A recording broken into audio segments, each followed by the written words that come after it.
Hey YouTube, just wanted to do a quick video to help you out in case you're having a similar problem that I was having to this 2009 Honda Ridgeline RTL.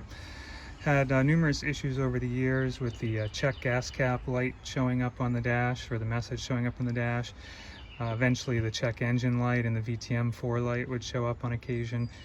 Scan tool revealed a P145C code and a P0497C code.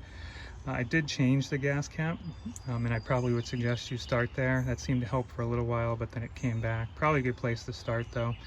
What I ultimately ended up doing though, this is the engine with the cosmetic cover removed.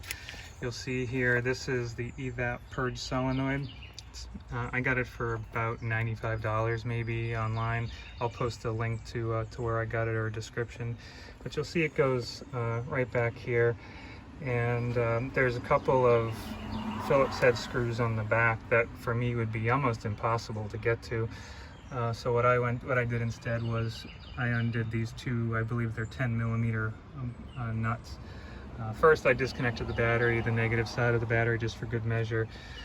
Removed the two 10mm nuts, and then from there it's just simply moving the hose clamps, unconnecting it, unconnecting the power connector and reconnecting everything up. I mean, it took me less than a half hour to do it. Sorry I don't have video of the actual change, but pretty easy. I think you can figure it out. Just have the right tools available, take your time.